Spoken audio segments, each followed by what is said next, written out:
Hello, my name is John Evans, and I'm a member of the Greater Lehigh Valley Writers Group. And today I would like to share with you a story that I wrote specifically for Halloween, since it's just around the corner. And the title of it is A Nail in the Coffin. So, without any further ado, A Nail in the Coffin by John Evans. I really hate to admit this, but I'm one of those rare people who can't stand funerals. The overpowering stench of flowers, the gloomy mood of the attendees, the music, and the total lack of enthusiasm of the honored guest locks a funeral at the bottom of my list of things to do. I would rather spend the day trimming my toenails with a pair of pliers. But when my new boss asked if I would mind a small detour in our business trip to attend the funeral of his wife's great aunt, once removed on her mother's side, I had to say, of course I wouldn't mind. I couldn't wait. It was my third week at Mills Consulting Limited, and Crawford Mills, CEO, decided to swing through the Lehigh Valley to meet three of his new clients. These clients might soon be my clients, and we could all become acquainted in one swell swoop. I'm really sorry about this, Crawford explained as he pulled into a Dunkin' south of Allentown.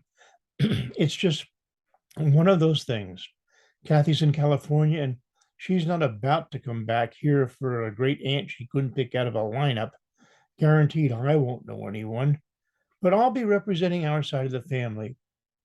We'll pay our respects, schmooze a bit, and duck out. We My plan to stay in the car and catch up on my texts and emails hit a snag, a big snag. It was time for my dime. I found the dime in the dugout on the day our little league team won the local championship. Instantly, it became my lucky dime. In times of trouble, that dime could be found between my thumb and index finger, being massaged in tight circles. I slipped my hand in my pocket and fished around for the small familiar disc. It was not there. I had forgotten it, probably at home on my dresser. But now I was faced with being in a room with my boss, total strangers, and a corpse. I really needed my dime. We drove in silence for several miles as we worked our way into the suburbs. Crawford looked at me twice before asking, when I introduce you, do you want Steve or Stephen? Steve will be fine, I said without enthusiasm. He looked over at me and gave himself a nod of approval and turned onto Hamilton Boulevard. We pulled in at the sign, Becker Funeral Home, Terrence Becker, director. I've seen more cars at an Amish rock concert. We parked and dusted wrinkles out of our clothes before climbing the stairs to a sprawling brick Victorian with a wraparound porch, turrets, and gingerbread. As we stepped into the porch, the wide door swung open as if by magic, and a white haired gentleman in a black suit invited us in with a sweep of his hand. The guest register is on the right, if you please, he said in a voice dripping with practiced solemnity. This was Terence Becker, I guessed. We entered a large room with padded chairs and a box of Kleenex on every surface.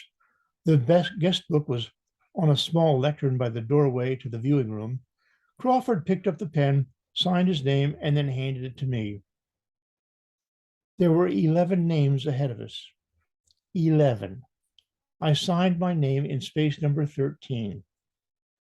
It was one of those days. The coffin was at the far end of the room, surrounded by a sparse arrangement of flowers. Three people stood near the coffin talking, completely oblivious to the corpse a few feet away. This shouldn't take too long, Crawford said and walked down the aisle toward the guest of honor. As we neared the coffin, the muffled buzz of a cell phone leaked out of Crawford's pocket.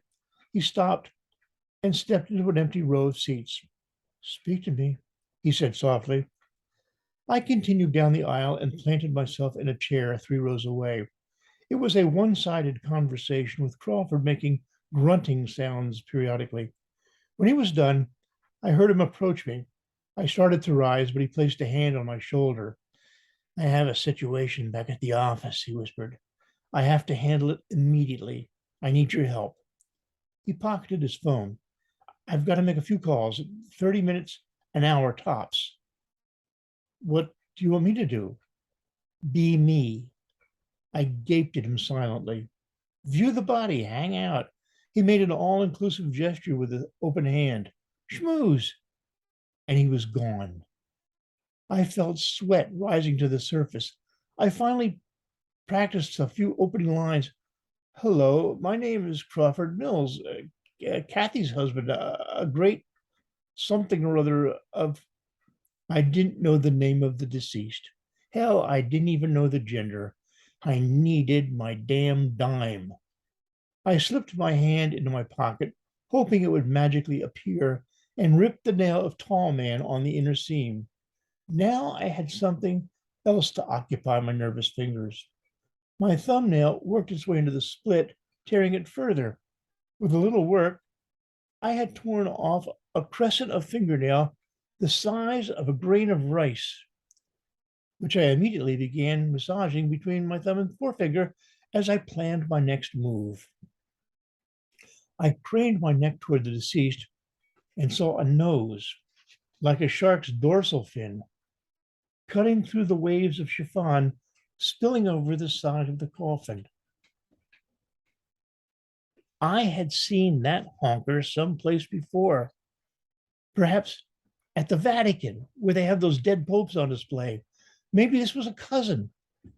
My plan was to approach the casket, close my eyes for a moment, and then introduce Crawford Mills to the three people still standing just beyond the floral display. But as I neared the casket, my eyes grew wide and my mouth dropped open as I recognized Beulah the Witch Birchill in repose.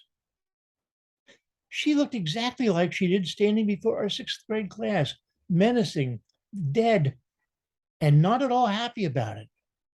Beside the nose, which was a dead giveaway in the most literal of terms, I recognized a very distinctive ring, a large ruby in a setting of delicate gold vines holding it aloft.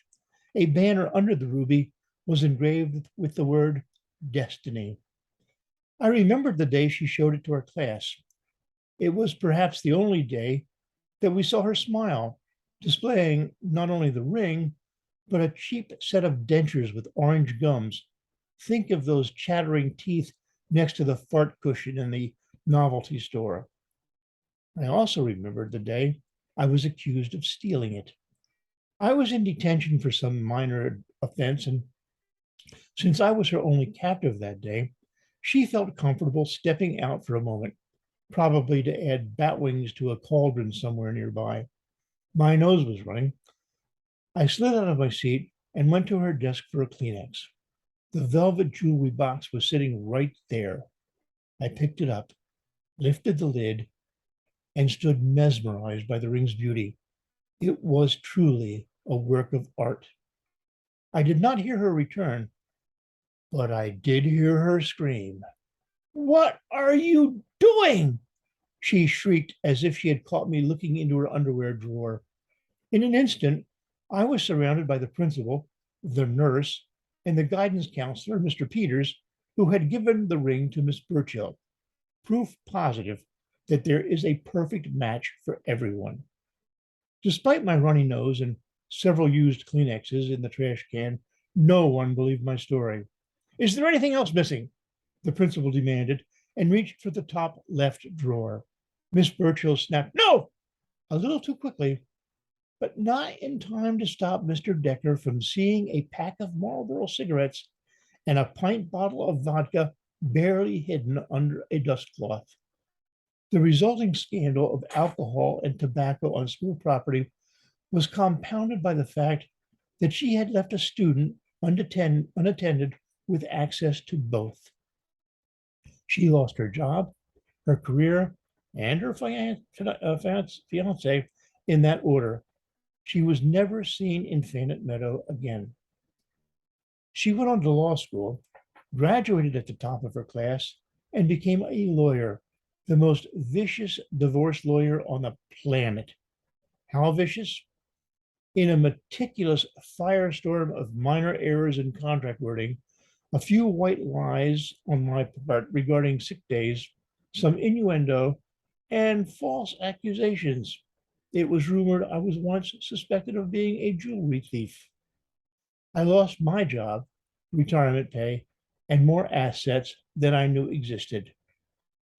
So there we were, two enemies on the field of battle, and one of us was dead. As I considered this, standing before the coffin, I massaged my lucky fingernail and tested its resiliency by bending it between thumb and forefinger. And then, boing,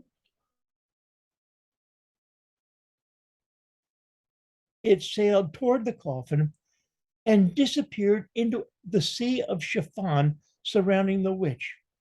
At first, I was mortified and glanced around to see if anyone had noticed. The people near the coffin had ended their conversation and were moving away. I placed my hands on the edge of the coffin and peered in as if I were preparing to bob for apples. A white speck in a field of crepe. It was hopeless. Unless I could find it, my fingernail would ride through eternity with Beulah Birchill. Me and Beulah together forever. Are you okay? Mr. Becker had arrived out of nowhere and startled me. I pushed myself away from the coffin, and it slid into a flower stand, knocking over a pitiful spray of red roses. Becker scooped up the flowers, set the brake on the coffin, and stood as if nothing had happened. I'm fine, I said. I was just admiring her ring. I hope it won't be buried with her.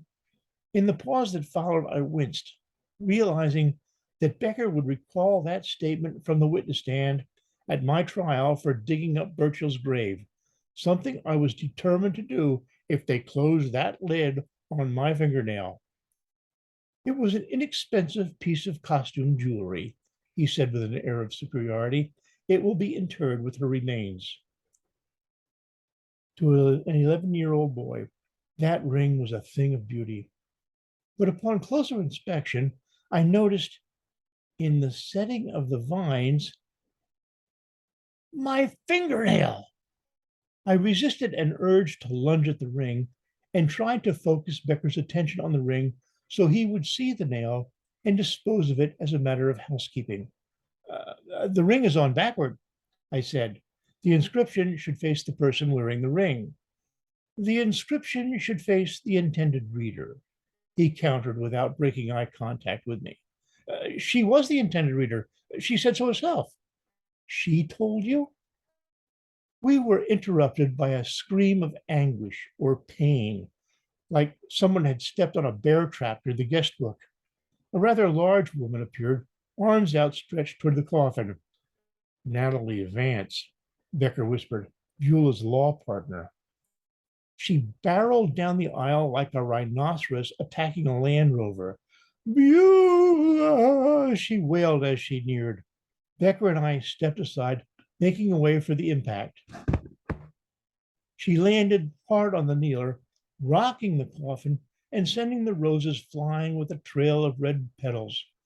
Becker made a spectacular catch on the first bounce and reset the floral arrangement again. We exchanged a wide-eyed look and watched her compose herself with remarkable speed. I'm sorry to inform you that you have missed the service, Becker said as the woman rose and dabbed her eyes with a Kleenex. There will be a short graveside service at the cemetery. No, I have an appointment, and I'm late, she explained, and stomped her way to the door. Becker checked his watch. Me too. If I don't get to the cemetery, the grave diggers will. He caught himself being nearly human and turned toward Beulah. I peered into the coffin. Beulah's hands had parted during the rhino attack. My nail was missing. Becker gently repositioned her hands, covered her tenderly with the chiffon liner, closed the lid, and locked it with a special key. He turned toward me. Will you be going to the cemetery? He asked. Well, not right away. He turned and disappeared through the curtain behind the coffin without saying a word. I added a lantern to my shopping list of a pick and shovel, a mallet, and stake, uh, a wooden stake. As I slumped toward the exit, I heard a bump behind me and turned in time to see the rose spray hit the floor for the third time. It was like the coffin had moved. And then I had a wonderful epiphany. In my lifetime, I have shed thousands of fingernail clippings, and many of them may still be around under couch cushions, in subways, on hiking trails, maybe even the Vatican. I don't think about any of them at all, ever. And I would forget this one too, in time. But there was one soul who could never forget that nail. It would be with her for all time, festering and keeping her rolling in her grave for eternity. I smiled. For a funeral, this one wasn't so bad. And when Crawford asked me how it went, I told him I nailed it. The end. Thank you for stopping by. I hope you enjoyed your visit to the Eastern Book Festival, and I hope you enjoyed my story. Thank you very much. Goodbye.